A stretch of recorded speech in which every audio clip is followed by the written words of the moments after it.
جب حضور قرب خاص میں گئے اور ان منازل کو طے کر گئے جہاں تک نہ کوئی گیا تھا نہ کوئی پہنچ سکتا تھا،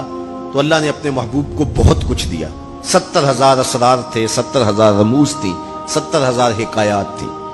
محبوب کی جھولی میں بہت کچھ ڈالا اور ڈال کر کے کہا بما اشرفک یا احمد، اے محبوب یہ تو میں نے خود دیا ہے، اب تو اپنی چاہت بھی بتا، تیری چاہت کیا ہے۔ یہ مہمان نوازی کے تقاضے ہوتے ہیں نا، کہ سب کچھ پیش کرنے کے بعد بھی میزبان کہتا ہے کوئی اور، آپ کی کوئی پسند، تو یہ میزبانی کے تقاضے ہوتے ہیں۔ تو سب کچھ دینے کے باوجود جھولی میں ہر چیز ڈال دینے کے بعد کہا بما اشرفک یا احمد، پیارے بتائیے آپ کو کیا دیا جائے۔ اب پھر حضور کی ڈیمانڈ دیکھیے، حضور نے مانگا کیا۔ کسی شخص کو دیکھنا ہو کہ وہ کہاں کھڑا ہے، اس کو آپ اختیار دے دیجئے گا، پھر پتہ چل جائے گا وہ کتنے پانی میں۔ آپ مجھ سے پوچھتے ہیں کہ مانگیے کیا مانگتے ہو، تو میں کہوں مجھے پانی دو تو آپ سمجھیں گے پیاسا ہے، میں کہوں کھانا دو آپ سمجھیں گے بھوکا ہے، میں کہوں گا میرے نام کے نعرے لگاؤ آپ کہیں گے شہرت کا متلاشی ہے، میں کہوں گا اٹھو اور میرے اوپر پیسے لوٹاؤ میں اتنی اچھی تقریر کر رہا ہوں، تو آپ کہیں گے یہ تو بیچارہ غربت کا مارا ہوا ہے، اس کے اندر کی ابھی بھوک گئی نہیں ہے۔ تو کسی شخص کے ظرف کا پتہ لگانا ہو تو اس کو اختیار دے دیجئے مانگ کیا مانگتا ہے۔ اور مانگنے والے جب کوئی کمال چیز مانگ لیں تو کسی کے سوال سے اس کا ظرف کھلتا ہے کہ وہ کہاں کھڑا ہے۔ اب حضور کو اختیار دیا جاتا ہے، محبوب مانگیے کیا مانگتا، مال و زر مانگا، دولت مانگی، یہ تو قدموں میں رلتے تھے، حضور آنکھ اٹھا کے نہیں دیکھتے تھے، تو پھر مانگا کہا بنسبتی الیک بالعبودیہ، اے اللہ ساری زندگی میں کہتا رہا کہ تو میرا رب ہے،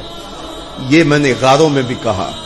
یہ میں نے پہاڑوں پہ بھی کہا، طائف کے بازاروں میں بھی کہا، مکے کی گلیوں میں بھی کہا، برستے پتھروں کے سائے میں بھی کہا، میرے سر انور پہ اوجلی ڈالی جاتی رہی، میں نے سر نہیں اٹھایا اور کہا کہ تو میرا رب ہے، ساری زندگی میں نے کہا کہ تو میرا رب ہے، آج تو بھی تو کہہ دے کہ تو میرا بندہ ہے، مجھے عبد کہہ کے پکار دے۔ ملا جیون علیہ رحمہ فرماتے، امام راضی بھی لکھتے ہیں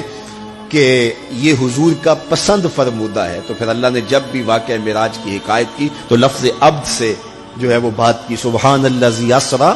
بعبدہ، اور وہاں بھی سورہ نجم کے اندر بھی فرمایا فاوحیٰ الی عبدہ ما اوحیٰ، تو یہ محبوب کی چاہت پر ہے۔ اور پھر عبدیت کا بندے کی طرف سے جو اظہار ہوگا اس کے لیے پھر 50 نمازوں کا تحفہ دے دیا